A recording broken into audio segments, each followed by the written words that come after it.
Bienvenue à toutes et à tous. Vous écoutez Radio Les Vents de Mogador, un espace de mémoire, de partage et de transmission. Un podcast dédié à celles et ceux qui portent Essaouira dans leur cœur. Ici, nous donnons la parole à des femmes et des hommes liés à cette ville unique, qu'ils y soient nés, qu'ils y aient grandi, que leurs racines y soient profondément ancrées, ou même qu'ils nous aient quittés, mais qu'ils continuent de vivre à travers leurs souvenirs et leur héritage. Essaouira, Mogador, une ville de vent, de rencontres, de cultures entremêlées. Une ville où le vivre ensemble n'est pas un concept, mais une réalité vécue. Pour ce premier épisode, j'ai choisi de revenir sur un moment précieux. Une interview enregistrée en 2017 avec mon ami, Feu Joseph Sebag. À l'époque, certains médias le présentaient comme le dernier juif de Mogador.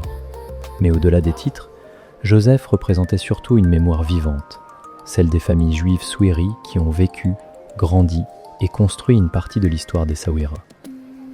Cet entretien fait partie d'un documentaire réalisé en 2017 par Abdelmouzi, intitulé « Les vents de Mogador », qui explore le vivre ensemble à travers les souvenirs d'enfance. C'est d'ailleurs de là qu'est né le nom de cette série et de notre page. Ce témoignage est d'autant plus précieux aujourd'hui, car il a été enregistré à un moment où Joseph allait encore bien, avant que la maladie ne l'emporte dans un combat silencieux de plusieurs années. Un combat durant lequel il n'a plus donné d'interview. Joseph Sebag nous a quittés le 16 mai 2025. Cela fait maintenant 1 an. 1 an depuis que l'une des dernières grandes mémoires juives de Mogador s'est éteinte. Cet épisode est un hommage, un moment suspendu, une voix qui continue de vivre.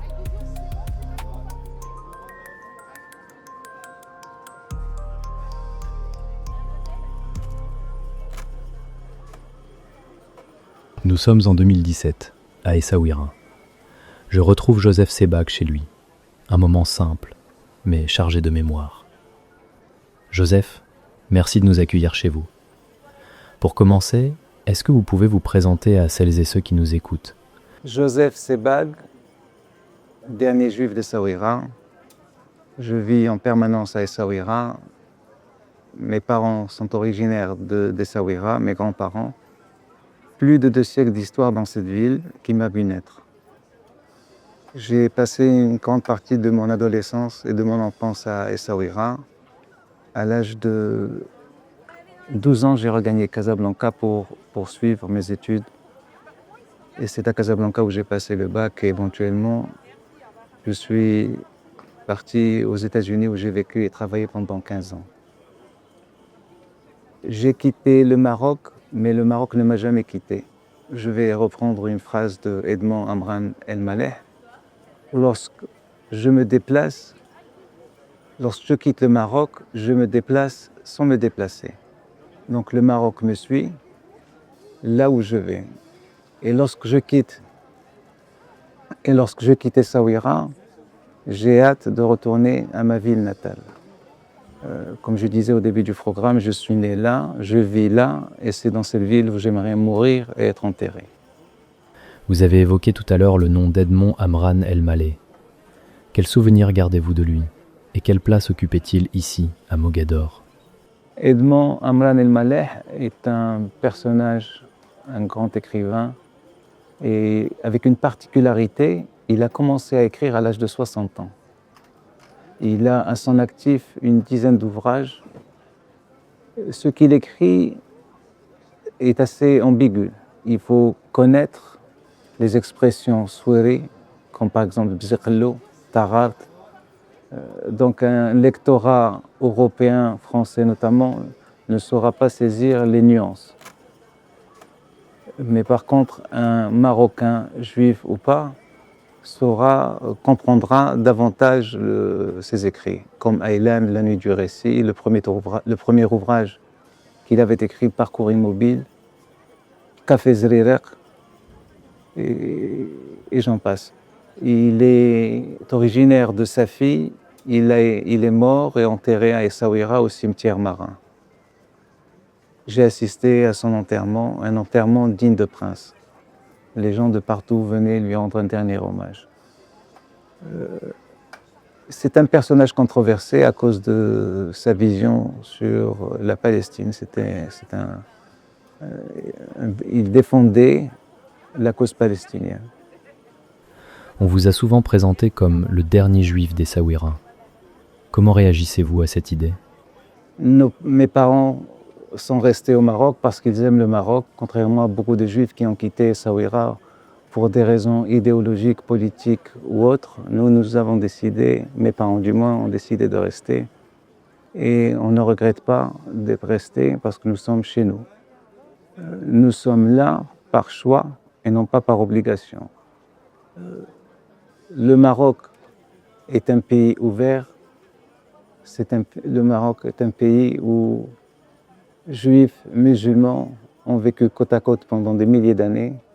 Et Inch'Allah, ils vivront encore quelques milliers d'années ensemble. Quand les gens viennent à Essaouira et me posent la question « Est-ce vrai, vous êtes le dernier juif d'Essaouira ?» je rétorque que non, parce qu'il y a 2 cimetières. Les cimetières retracent l'histoire, retracent le passé. Le cimetière marin, à titre d'information, a plus de 5 siècles d'histoire. Il y a 5 strates, 5 niveaux. Donc la présence juive à Essaouira, elle date de plusieurs centaines d'années, bien avant l'existence de la ville d'Essaouira. Revenons à Essaouira, elle a été bâtie par le sultan Mohammed Ben Abdallah en 1765 et il a donné ordre à tous les juifs qui faisaient le négoce, qui faisaient le commerce des villes avoisinantes, Casablanca, Safi, Agadir ou autres, de venir s'implanter à Essaouira pour faire prospérer la ville sur le plan économique. Et ce fut un succès. Et cette ville avait une particularité par rapport à d'autres villes arabo-musulmanes. Nous étions la majorité. 17 000 juifs à côté d'une population autochtone, marocaine, musulmane de 5 000 à 6 000. 38 synagogues officielles. Hélas, la vaste majorité de ces synagogues ont été transformées en magasins, en cafés.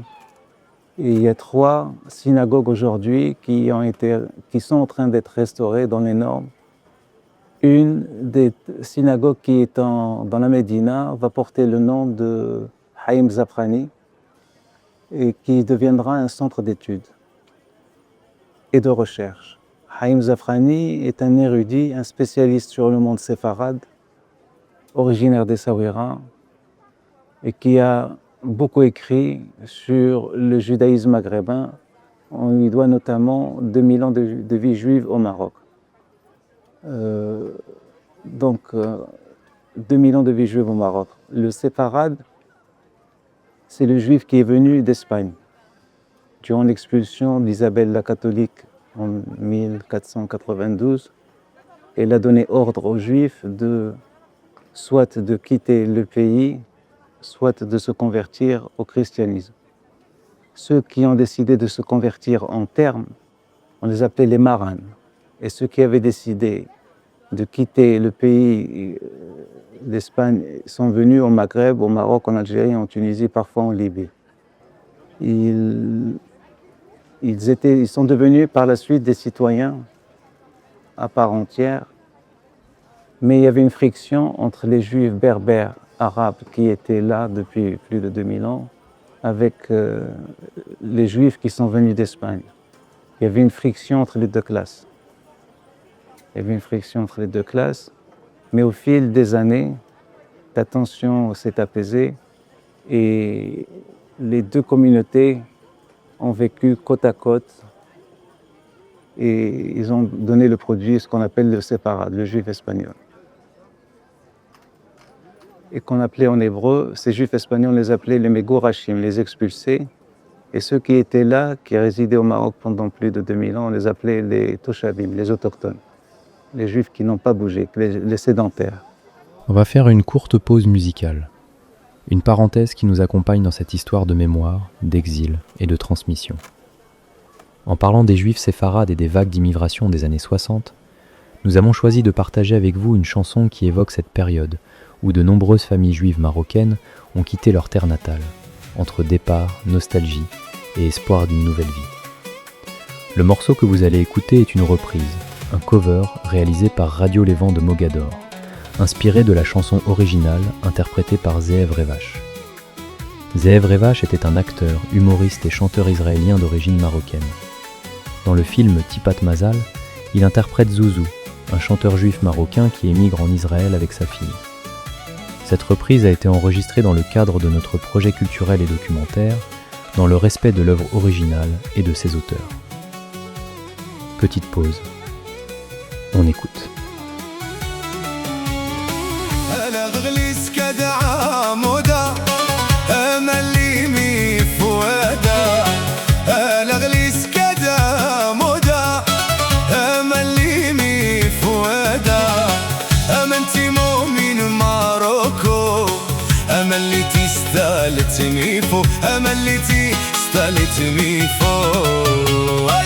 زاد ببالنا كلام الناس اللي فرقنا من والدينا جينا ما لقينا شي باس يا ربي حان علينا يا ربي حان علينا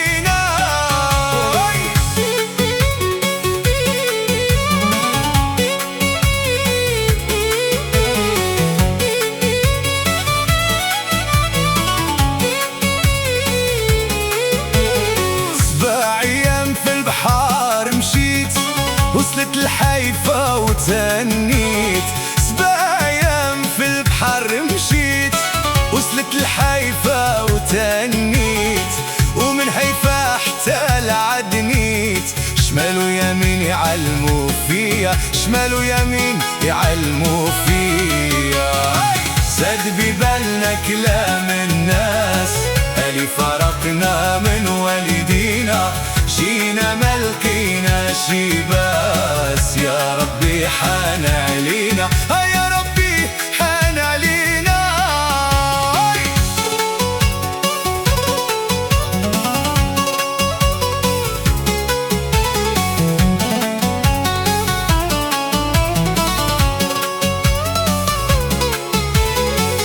الأغليس كدعا مدى أمل لي مي فودا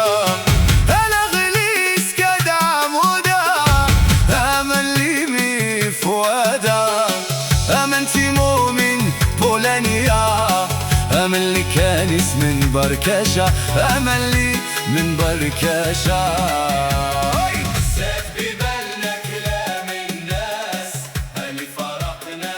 Vous écoutez Radio Les Vents de Mogador.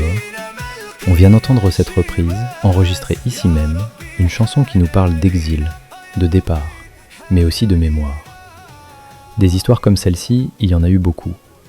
Des familles qui ont quitté Essaouira, Mogador, mais qui n'ont jamais vraiment quitté leur ville de cœur. Et c'est aussi ce que nous raconte Joseph Sebag, à travers ses souvenirs, son regard et son attachement profond à cette ville. On reprend notre échange avec lui. Si on revient à votre enfance, comment étaient les écoles à votre époque ? Les écoles. Il y a eu l'école Auguste Baumier, où j'ai étudié. Et en parallèle, on allait au Mellah pour apprendre l'hébreu au centre, le Talmud Torah. Le Talmud Torah, c'est une yeshiva, c'est une école religieuse où les jeunes allaient chaque soir de 6h à 7h du soir pour apprendre le Talmud, l'hébreu. Et donc nous, mes frères et moi, on y allait pour apprendre, améliorer l'hébreu. Qu'on n'apprenait pas dans l'école française, le groupe scolaire qui était l'Alliance israélite universelle en fait. Est-ce que les enfants juifs et musulmans étudiaient ensemble ? Oui, c'était des écoles mixtes, filles, garçons, musulmans et juifs. Et en dehors de l'école, comment se vivaient les relations au quotidien ? Est-ce que vous partagiez aussi les fêtes avec vos voisins musulmans ? Il n'y avait pas de différence, il y avait le souiri, le mogadorien. Oui. Il n'y avait pas de... On vivait pas ces différences. Le musulman allait à la mosquée, le juif à la synagogue, on se rencontrait après, on vivait ensemble au sein du même immeuble. Vous avez des familles juives et des familles musulmanes. Le partage existait entre les familles, notamment pendant la fête qu'on appelait en arabe Eid al-Qaq. Il y avait un échange de plats qui était un échange très symbolique. La veille de la fête qu'on a le Mimouna, le dernier jour de Pessah, qui est célébrée par les juifs aussi bien que par les musulmans, parce qu'il y a cet échange de plateaux. Le plateau que l'on recevait de nos voisins musulmans, c'était un plateau où il y avait du beurre, de la farine, de l'orge, du blé, du miel. Et nous, en contrepartie, on offrait les galettes Raqaq. Je reviens toujours à la fête Eid Raqaq, qui en fait elle est célébrée par les deux communautés, puisqu'il y a cet échange, mais aussi la fin de la fête qu'on appelle Mimouna. Et le Mimouna, tous les juifs d'Essaouira, aussi bien que les musulmans, allaient au Tangaro pour pique-niquer. Le pique-nique. Donc on allait en calèche, on allait en bicyclette ou en voiture, et les gens emmenaient avec eux des provisions, des sandwichs. Et de nouveau, il y avait le partage, donc tout le monde célébrait cette fête. Aujourd'hui, Essaouira est connu dans le monde entier pour la musique niawa. À votre époque, est-ce que les juifs d'ici écoutaient aussi cette musique ? La musique Gnawa, nous sommes nés avec la musique Gnawa. Comme je l'ai dit à un journaliste, on donnait quelques dirhams aux joueurs de la musique Gnawa.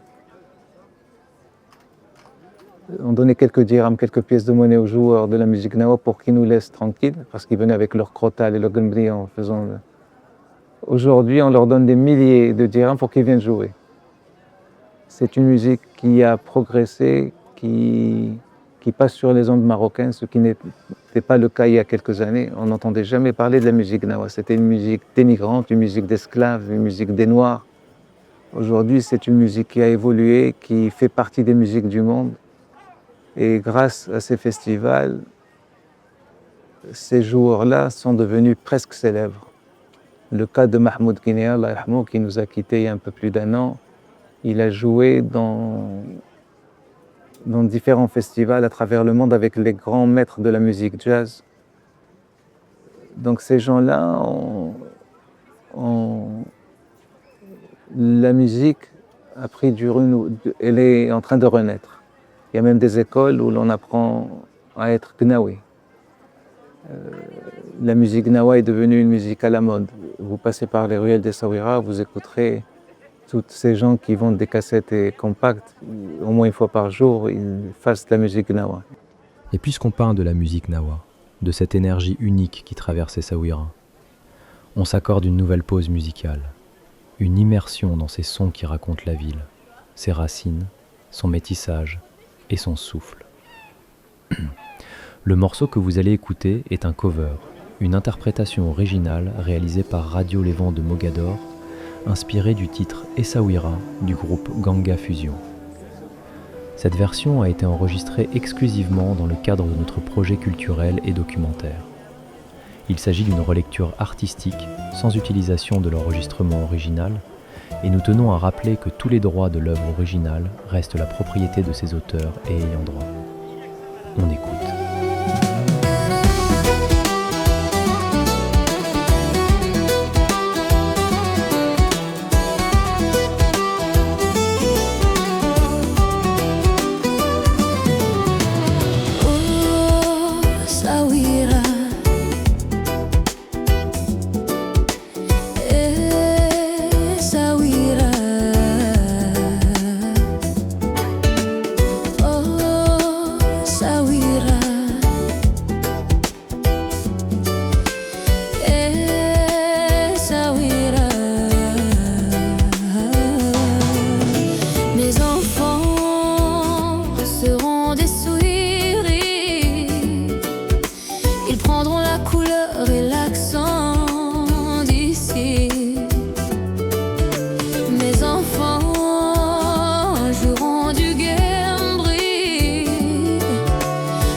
On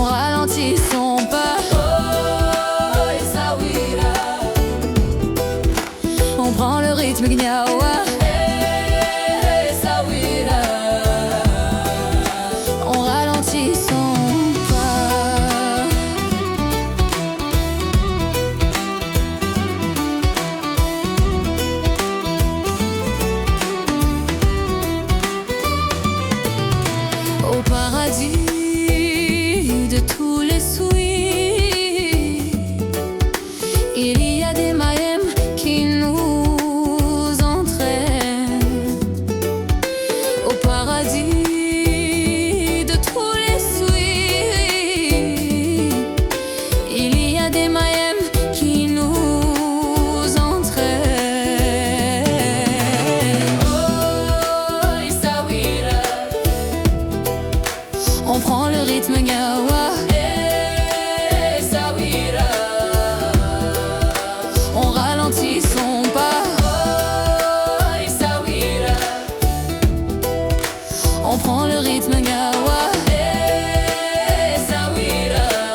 Vous avez vécu aux États-Unis avant de revenir ici.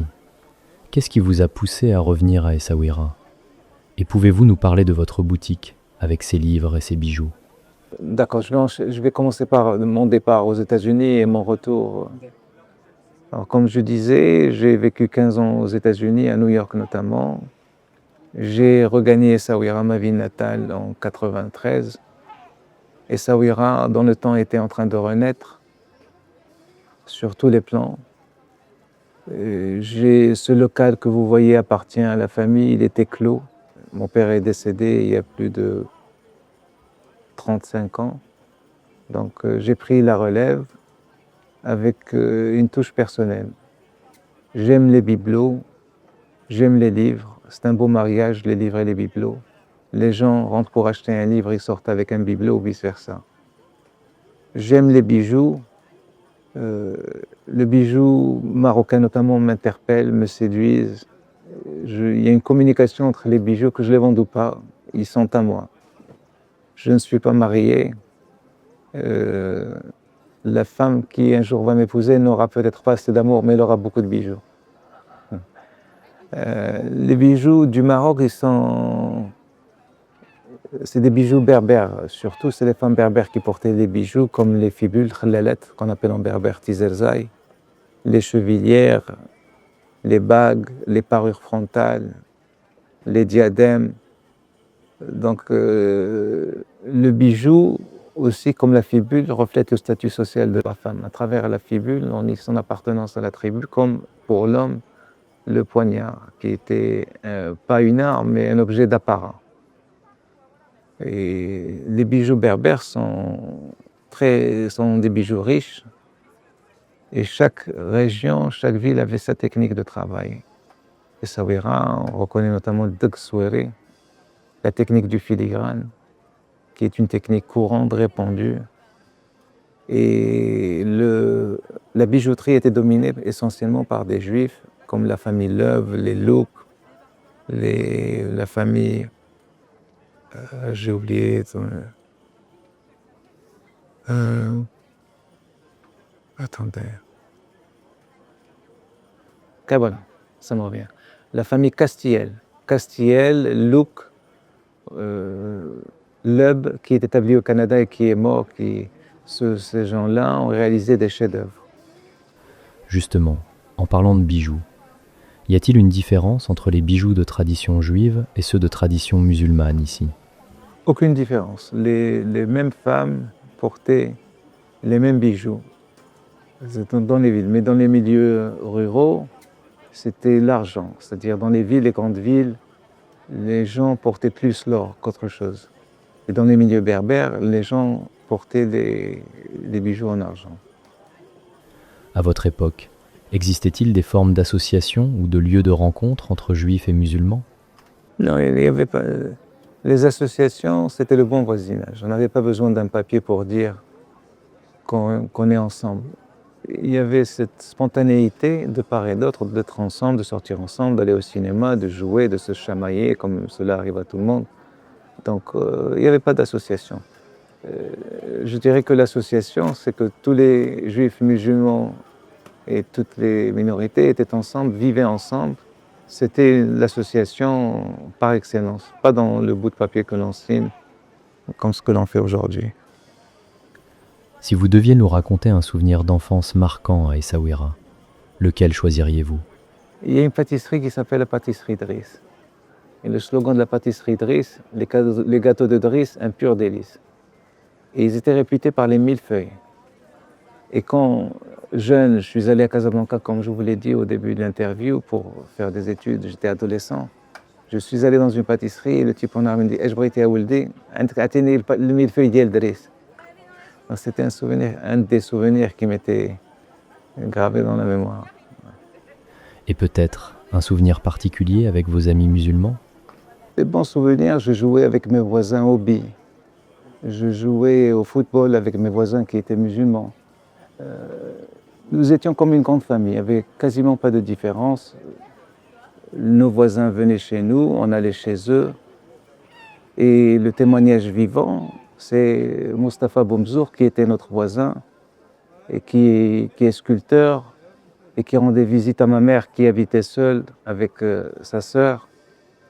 Donc des relations de bon voisinage, des relations exemplaires. Alors, revenons à ma famille, il s'agit d'une ancienne famille d'Essaouira, établie, et on vivait côte à côte avec nos frères musulmans. Nous avons vécu plus de 2000 ans et il n'y a aucune raison pour que l'on ne puisse pas vivre encore 2 milliers d'années. Pour terminer, quel message aimeriez-vous transmettre aujourd'hui ? Un mot libre, je vis à Essaouira, j'habite à Essaouira, je fais partie d'Essaouira. Essaouira, c'est ma fiancée. J'ai demandé sa main, elle m'a dit d'attendre, j'attends. C'est une ville où il fait bon de vivre. Essaouira aime ceux et celles qu'elle aime et repousse ceux et celles qu'elle n'aime pas. C'est pas évident, c'est une ville, elle n'est pas parfaite, elle a ses défauts comme toutes les villes, comme toutes les personnes. Mais la qualité de vie, elle est meilleure qu'ailleurs. Il y a des voix qui ne s'éteignent jamais vraiment. Des voix qui continuent de vivre dans nos mémoires, dans nos silences et dans les histoires que l'on choisit de transmettre. Joseph Sebag nous a quittés il y a 1 an, mais ces mots, eux, sont toujours là. Ils traversent le temps, ils résonnent encore, ici, à Mogador, et bien au-delà. À travers ce témoignage, c'est toute une mémoire qui nous est confiée. Un héritage fragile, précieux.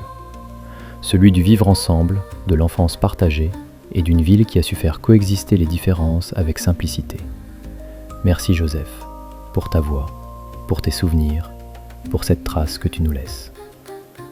Pour clôturer cet épisode, nous vous proposons une dernière parenthèse musicale.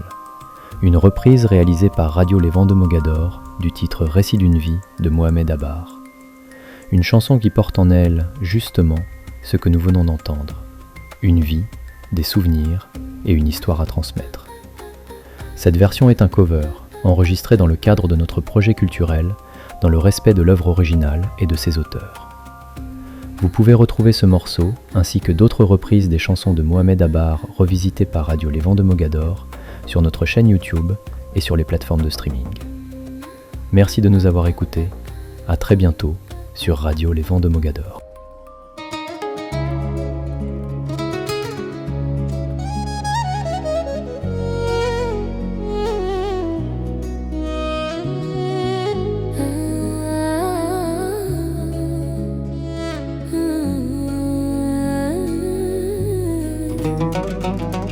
Autant qui court et qui s'en va, à ma jeunesse qui meurt déjà, à mes beaux jours vécus si bas, j'ai dit adieu. À toi qui m'attendais toujours, qui me vouait un grand amour, sans rien demander en retour. J'ai dit adieu. J'ai dit adieu à mon soleil, ni le feu quand il s'éveille, à sa lumière qui me met en rage. Il y a adieu Au chant du vent qui me caresse, à sa lumière, à sa tendresse, lui qui chassait ma tristesse. J'étais heureux.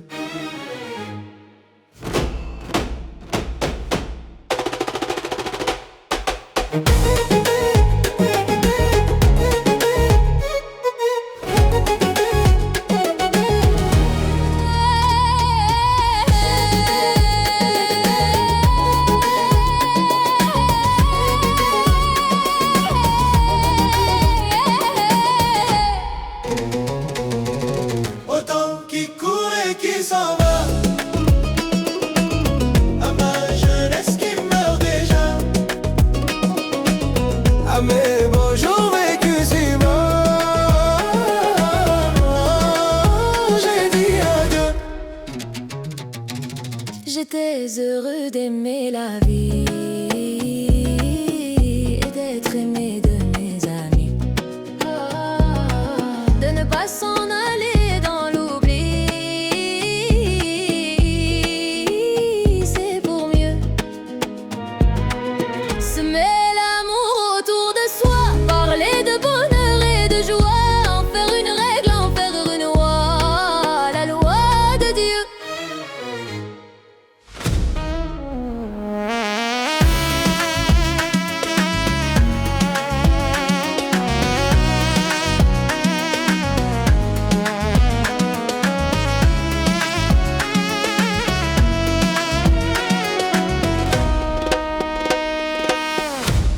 Peindre la joie sur les visages, de prendre la vie au passage et d'en garder une belle image. C'est merveilleux. Autant qui court et qui s'en va, qui s'en va. À ma jeunesse qui meurt déjà.